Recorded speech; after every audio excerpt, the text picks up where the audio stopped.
full-time engineer, Campbell's Soup salesman, part owner of Team Liquid, massively successful content creator, and of course, one of the best Melee players to ever touch a controller.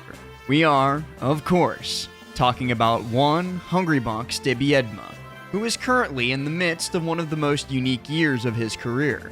As we covered last week, Hungrybox is making a legitimate play for #1 on the MPGR, but that's nothing new for him. What we're here to talk about today is a much more recent development. Hungrybox, the top-level ultimate bracket threat. At Riptide, Hungrybox went on a crazy losers run en route to a 25th place finish, just the latest in a string of strong ultimate placings. How did we get here? And what can we learn from the box's recent success at competitive ultimate?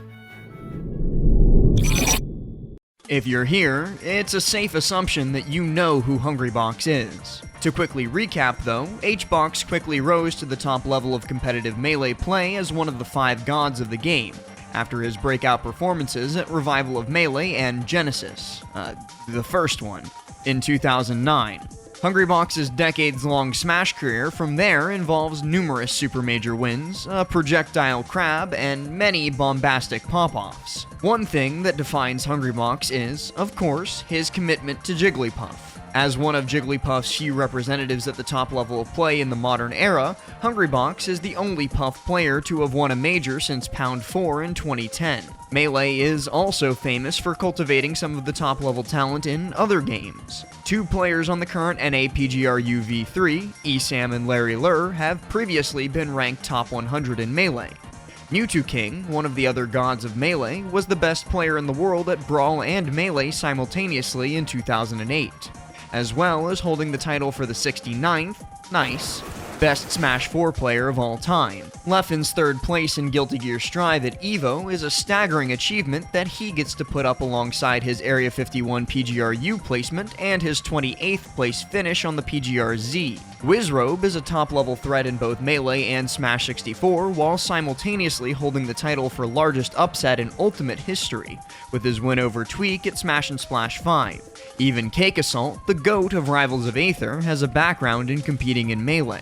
So, it's no surprise that Hungrybox, given his long time spent in the scene, has tried in the past to dip his toes into competing in other Smash games.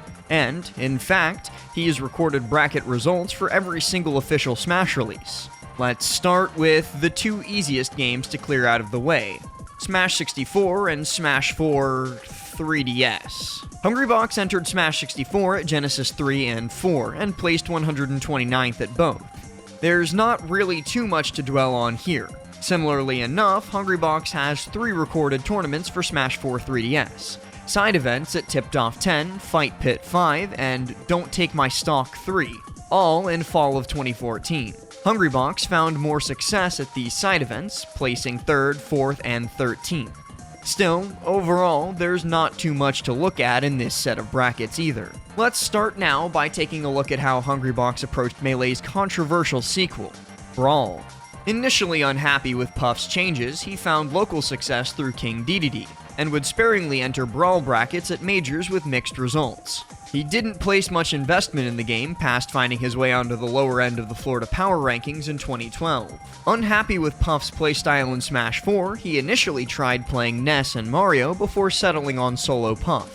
And although he never found major bracket success in singles, he accomplished a few notable feats in the game.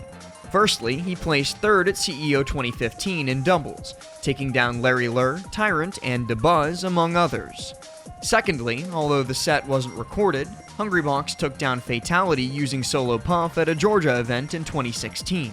Finally, he's the only person with a set win on former Nintendo of America president Reggie Fils-Aimé, after challenging him to a set at the Smash 4 Invitational used to promote the game back in 2014.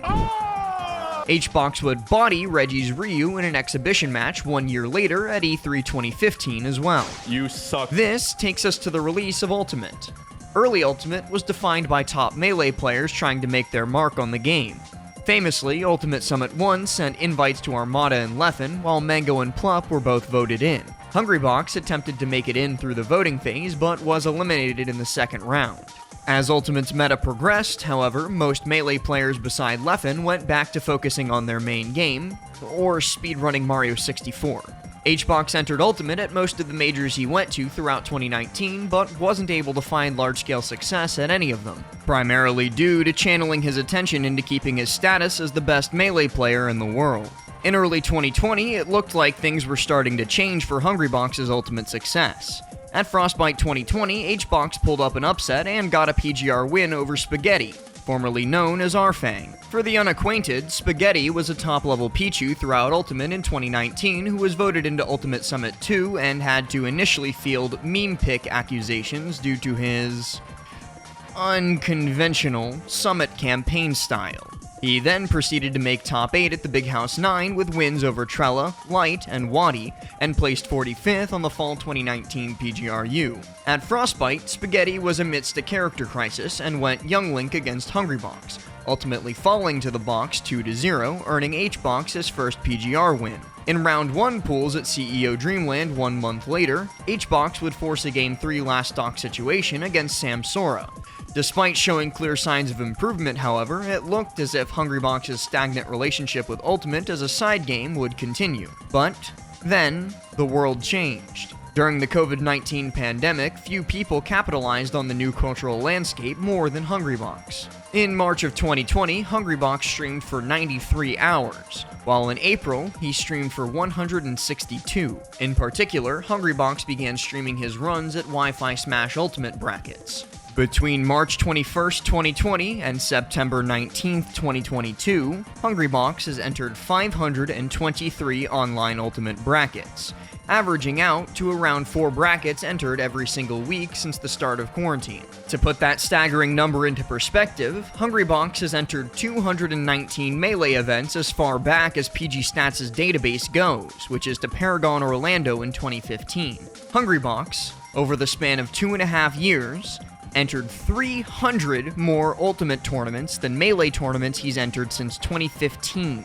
Despite it being primarily for content, especially regarding that one bracket that he famously won through bribery, Hungrybox locked himself in a Wi-Fi hyperbolic time chamber over quarantine and got immense amounts of practice. We know that Wi-Fi grinders have manifested the rising stars of post-quarantine Ultimate. Players like Spargo, Akola, Onin, Sonics, and Shiny Mark have all found great success and improvement through grinding online Ultimate, and have since translated their skills to find results offline. Initially, however, Hungrybox struggled to find his footing in offline competitive Ultimate, frequently losing in brackets where he was generally seeded to and wasn't able to pull off any large-scale upsets. At Genesis 8, however, things started to shift.